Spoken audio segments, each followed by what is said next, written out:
So yeah, I'm Paris Carbone. I opened it, right? Yeah. I'm one of the core committers of Apache Flink, if you know it. It's a very cool processing system. I'm also a PhD, but I don't know if it matters in this audience. So hopefully many of you know the system. Truth is, I noticed recently that there's a lot of confusion when it comes to processing guarantees and guarantees in general.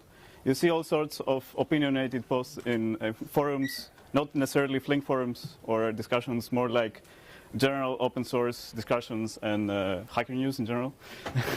That is why I created this talk, and basically I want to hopefully help some of you folks to understand what is really going on there.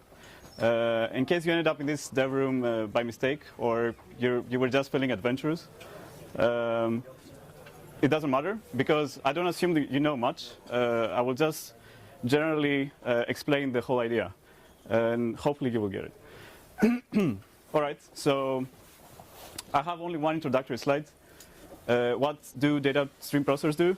Basically, they get a recipe of a data processing pipeline, and they compile this down to an execution of that pipeline. Basically, this usually ends up in a distributed data flow that covers, runs continuously and covers your general data processing needs. So if you're considering starting with data stream processing now, I think there is no better timing, because at the moment, stream processors can offer you sub-second latency processing and high throughput at the same time. Late data, which means when your data is not sorted across your infrastructure, doesn't matter, because the system can actually sort the data and process it at the right event time. There's a nice Google paper about this. And by the way, data stream pipelines run 365, 24/7, consistently without any issues in general. I don't know if you can understand this. It's crazy, right? So if you're a DevOps, if you're working with DevOps, you probably know the pain of dealing with application updates, handling failures, installing, adding more or less, removing workers. Reconfiguring the system in general is a pain, because there's an application or many applications running in the background, and you need to make sure that everything will run correctly and you won't lose any processing or any data. That's very, very, very annoying, and if you do any mistake, this can cause heavy impact. Of course, in your company. So failures can happen. We cannot really eliminate entropy, but in general, we can use a fail recovery model to turn back time and run our computation again. Basically, we need to save our work today so that someone tomorrow can continue our work, because we don't know if we will leave tomorrow. From then, if something bad happens, you know. Yeah, so in system theory, this is called fail recovery model.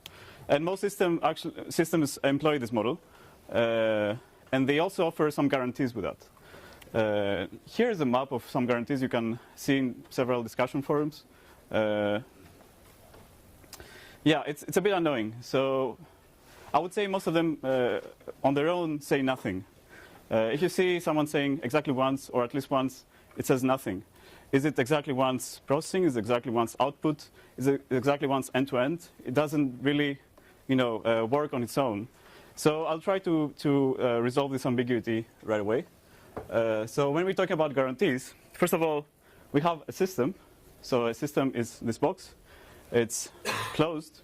Even though it seems distributed, proper distributed systems give you a picture of a single thing. So this is a single thing. It's a system. And then you have the outside world. This can be a database. It can be a log. It can be, for example, a file system. And when we're talking about guarantees, we have, first of all, processing guarantees. So always remember, processing guarantees have to do with the system. So it's about what the internal state of the system. When we're talking about output, delivery, or end-to-end guarantees, we usually talk about the outside world. So the effects of the system, the side effects of the processing of the system in the outside world. So let's start with the processing guarantees. So why are they needed in the first place? The idea is that processing creates side effects inside the system. It's where your application is running. Let's say you do word count. I know it's very boring, but that's the first thing that comes in mind, unfortunately. If you do word count, your count might not be correct. So it might not reflect the actual state of the outside world inside the system. This is why it's important, right? If you work with transactions and money, this can make a huge difference, right? If you don't get the numbers right. So less or more processing sometimes means incorrect internal state. Guarantees come in 3 flavors, usually processing guarantees, sorry. At most once means the system might process less. At least once means the system might process more. And exactly once means that the system behaves as if data are processed exactly once, right? There's no other side effect. I will not talk about at most once because it's a bit boring. You can just discard records, that's all. I'll talk about at least once first. So this is also very simple, actually. And all we usually need to have is Kafka, for example. Any queue or message log that's durable and lets you go back in time and replay some input. You can also do manual logging. If you remember Storm, like the first version, they were doing some manual logging. This doesn't reflect any system. It's just an illustration of what at least once means. So we have 3 records, green, blue, and red. When a record goes inside the system, it leaves some side effect. In this case, it leaves a count, right? The count is 1 because we process 1 record. It's correct. If something goes wrong, and let's say we reconfigure the system, we're able to replay this record, right? So if we replay this record, we get counts of 2 as well. But there is at least a count of 1, thus at least 1. No pun intended. So that's how it works. Now let's go to the serious stuff. Exactly once processing. All right. This is a bit trickier. We need to make sure that data leaves side effects only once, and any underlying mechanism that does fail recovery should not impact the actual execution of the system or the application, right? If we go a bit aggressively and say, okay, I can solve it, it's very simple. I will just run a transaction for every record the system processes, right?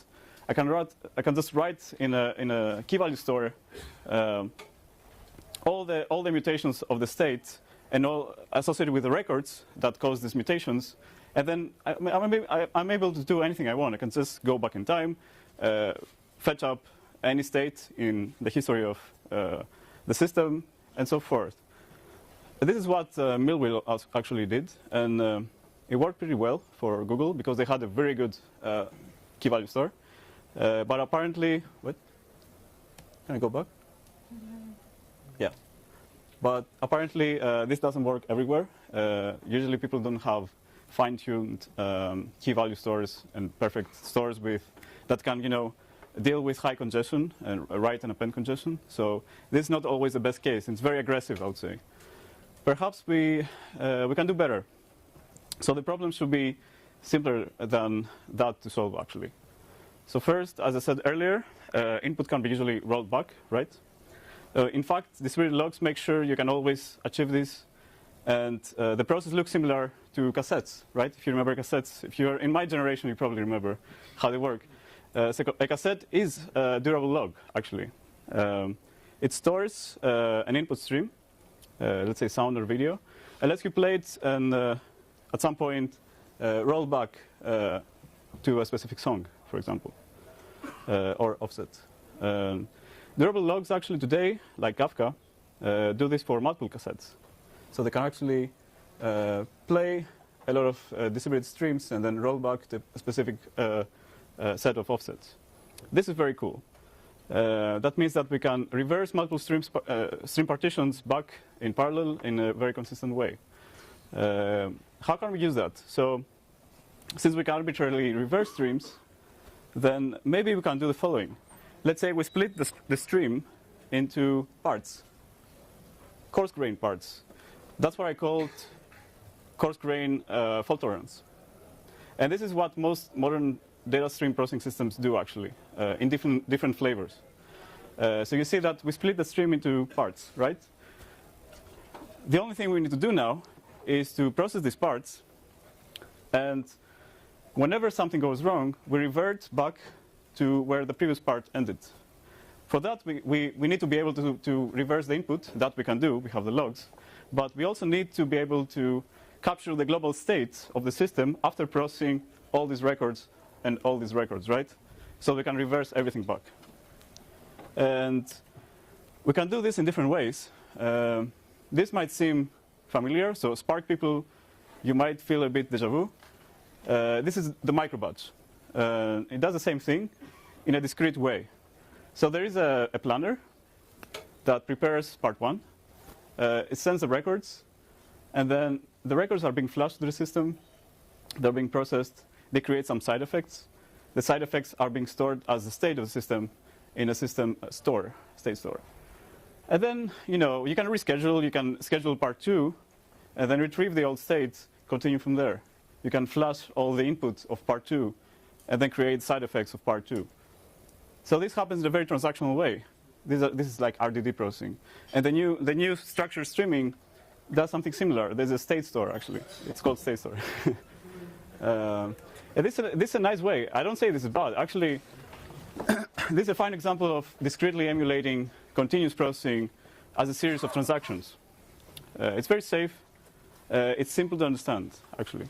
But there are some side effects. When you create a system like this, you need to make sure that the user writes code that works in subsequent batches. And that affects the API. Another side effect is that there's a very high periodic scheduling latency. Actually, I don't know if some of you know Drizzle. Drizzle is a research project at Berkeley. They made a study that says, okay, we can actually reduce the processing latency, the scheduling latency, by pre-scheduling many batches. And then we amortize the scheduling costs. This is true, but that happens at the cost of higher reconfiguration latency. So there's a trade-off there. I would go with something like long-running. I like long-running systems because there's no need to reconfigure, right? You can just let the thing run. You scheduled it. You just let it run. If you need to reconfigure, you just reconfigure. And that's what happens with this solution, for example. Let's say we want to take a snapshot while each part is being processed. So when all the green records are going in, we halt the execution. We say, stop everything. Stop the channels. Stop the processing. Take a snapshot. In this case, the snapshot contains the states plus some in-transit events, because this is part of the system state. It's inside the box, right? If we recover from there, we need to replay those events, right? And this is one OK approach, but it has a problem. The problem is that we stop the execution, and that's not continuous processing. So I would say we could do something better. We need to do two things. We need to not enforce discrete processing of the API and not disrupt the execution with any underlying mechanism, right? And also, I don't like these in-transit events, but we can deal with them later. Some of you might know Leslie Lambert. He's the father of distributed systems, or arguably, I don't know.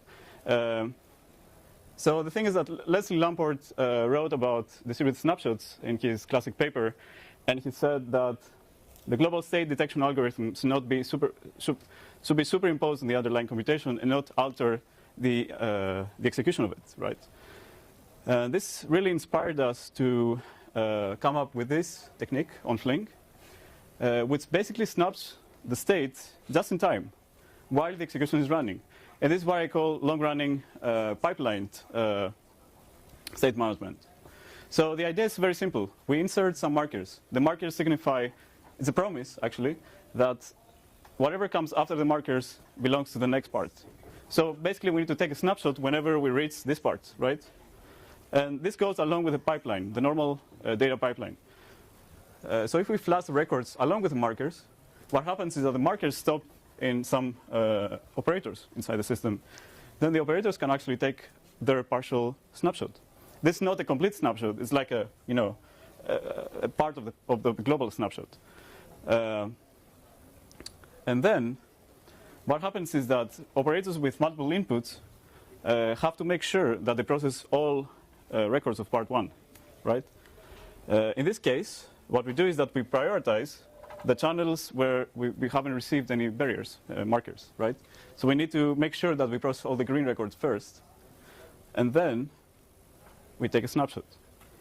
So then we broadcast the barriers, and eventually we have a complete snapshot that is pipelined along with the data. And as you see, there's no records in transit. That's pretty cool. It's like magic. So some facts. So this algorithm basically pipelines naturally with data flow. It's pretty cool. It respects back pressure and all these things. We can actually get at least once processing guarantees by dropping the alignment, where we actually prioritize. And if you want, you can try it on paper. It's homework. The algorithm basically tailors the original Shannon Lamport algorithm to create a minimal snapshot state. So we don't need events in transit, basically. And it can also work with cycles. So with cycles, we do the following. This is still in a pull request state for a year. Sorry about that. But it's correct. So the idea is that we flush. So there are a lot of records inside the loop, right? They're just going around infinitely.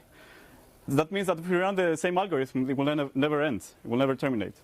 So what we actually do is that we create an upstream log here to actually store everything that's inside the loop.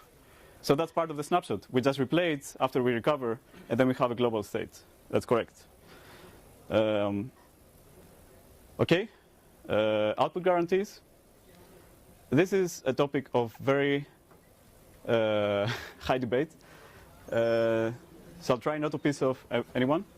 That's why I recommend you always answering a very diplomatic answer. Sorry. So these are 3 possible answers to that question. Which one would you pick? Can we have output guarantees? Can we guarantee exactly one's output in general? Or? Anyone? Why don't you tell about event sourcing? Sorry? Event sourcing. Why don't you tell about event sourcing? I don't have time. It's very similar. I know. It's just the same concept, right? So, yeah, the right answer is depends, I think. Everybody can agree to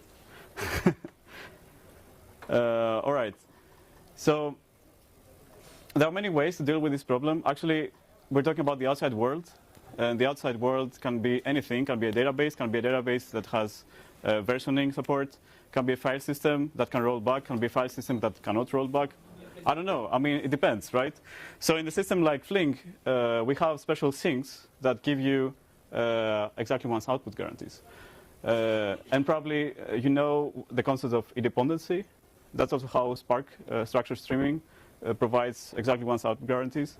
It's very trivial. That means it's a processing property that guarantees you that no matter how many times you run something, you will get the same output, basically. So that means that you will write the same thing in the database. And we have a Flink sink that does this, and also another sink that uses the HDFS rolling files and truncate to actually transactionally. So basically, it writes ahead files, buckets. This respects the snapshotting parts. Whenever a snapshot is complete, it marks this part as committed. That means it can be read. Otherwise, it rolls back. It's very simple, actually. So, okay, no design flaws, right? We have everything. I guess remember there's a job manager there. That means it can fail, probably. Well, not really, because we support high availability. And that means that you can have multiple instances of the job manager running in passive standby mode and retrieve the active state of the, let's say, failed job manager whenever this happens. And of course, Zookeeper provides leader election, atomic rights, and so on. So all the metadata associated with the active jobs that are running in your pipeline are there. So that's more or less it, actually. If you start using Flink today, we have a 1.2 release coming up. And there are some cool features, like key space partitioning, job rescaling from snapshots. Async state snapshots in RocksDB, that means that the operator doesn't need to wait until the snapshot is complete. It can just say, create a snapshot and then wait until the RocksDB says snapshot complete. Monad state structures, these are pretty cool. This append-only state that actually serializes data and writes it ahead in RocksDB.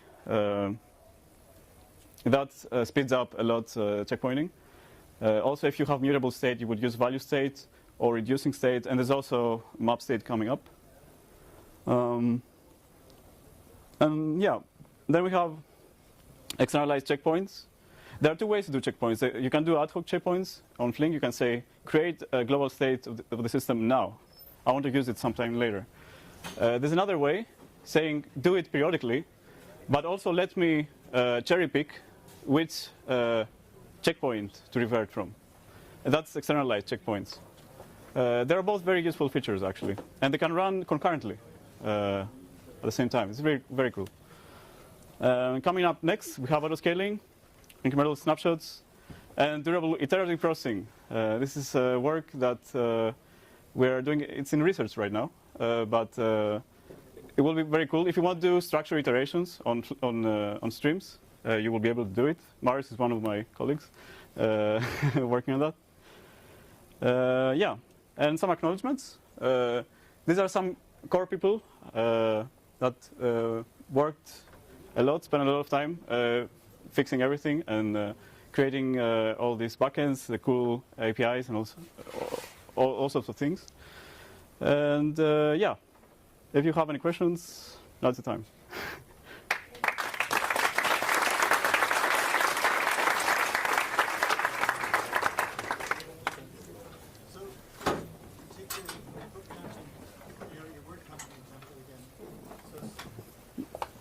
The word count. So to take your word counting example again, right? I'm counting words in categories as the taskbar, and for some reason when I act that I got this word, at one point, however many times the handshake goes, the last phase of the handshake fails, so that one side thinks it happened and the other side doesn't know. Is that for output or for output? On the input side. On the input side. Right?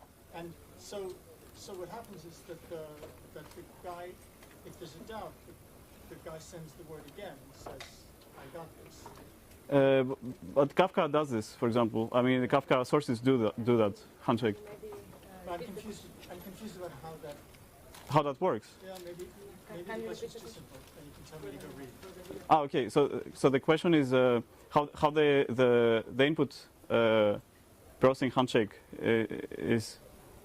It just seems like there's always this possibility that there's a doubt and that something will get sent again because one guy thinks it didn't happen, the other guy thinks. So there is FIFO guarantee. Like if you use one of these durable sources, logs, there is a FIFO processing guarantee. This is implemented already by people at Kafka and so on.